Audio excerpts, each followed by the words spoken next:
Hola, som la Júlia i el Pau de Ginestar i si esteu aquí és que segurament teniu entre 12 i 18 anys i us esteu plantejant fer aquest vídeo de Reimagina't. Aquesta és una iniciativa de l'Observatori de les Dones als mitjans de comunicació, amb l'objectiu de crear vídeos lliures de sexisme, amb una mirada positiva cap a la diversitat de gènere.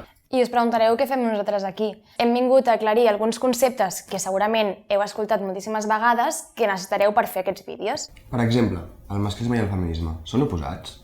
No.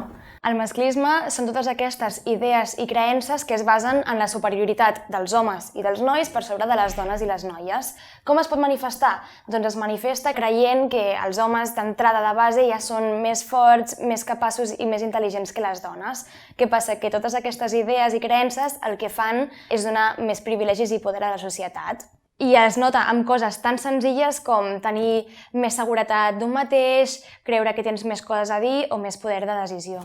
Un altre concepte que volem aclarir és el concepte del patriarcat. El patriarcat és el sistema social, polític i cultural que promou la superioritat de l'home envers la dona i sobretot dels col·lectius sobre la diversitat sexual i l'orientació sexual. Perpetua la heterosexualitat i el masclisme i fa d'això una norma. En canvi, el feminisme és un moviment social i polític format per persones que, a partir d'adonar-se de les desigualtats i violències que pateixen, decideixen lluitar per una transformació social, però basada en uns valors com podrien ser la sororitat o solidaritat, el suport mutu o la igualtat d'oportunitats per a totes les persones. També cal aclarir un altre concepte molt important, que és el sexe i el gènere. Són el mateix? No són el mateix. No són el mateix, evidentment. Doncs durant molts anys s'ha cregut que sí. El sexe, però, són les característiques biològiques i fisiològiques de les persones. Però el patriarcat durant molts anys ha sustentat que unes són dels homes i unes altres són de les dones. I això és el gènere. El gènere és una construcció social basada en què hi ha uns rols, unes actituds o fins i tot una roba o uns colors que estan associats als homes i altres a les dones. Quins estan associats als homes? Com per exemple ser valents, ser forts, ser molt sexuals, tenir moltíssimes coses a dir i ocupar espai públic, i els colors associats podrien ser, per exemple, el color blau. El primer body que se li posa a un nen sempre és el blau. I en canvi, a les dones estan associades ser primes, ser complaents, ser tranquil·letes, i els colors associats podrien ser el rosa. Són el rosa. 100%, Júlia. I aquest missatge el rebem constantment des de petites, amb els dibuixos, amb les pel·lis, als mitjans de comunicació, amb l'educació que rebem a vegades a l'escola, sense voler, a la família o fins i tot des de la religió. El que segur que ens han dit alguna vegada són les sigles LGTBIQ+. Però què signifiquen aquestes sigles? Quins col·lectius representen? El col·lectiu LGTBIQ+, agrupa totes les persones que no són heterosexuals o cis. Què vol dir cis?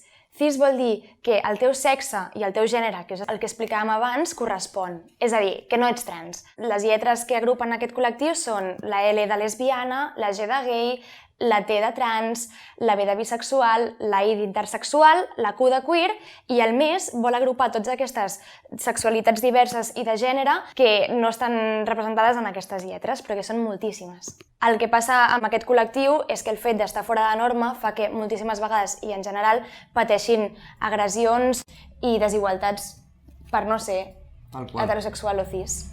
Fa moltíssim temps que els col·lectius feministes es dediquen a lluitar de forma organitzada contra les violències masclistes. Però quines són?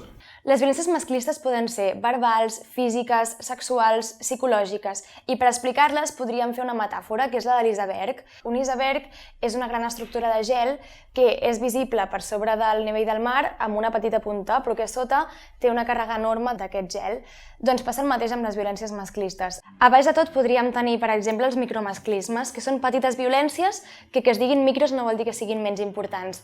Després podríem tenir el llenguatge sexista, els acudits sexistes, les humiliacions, la invisibilització de les dones des de fa moltíssims anys en la cultura o, per exemple, en la ciència, que fa que no sàpigues que hi ha referents.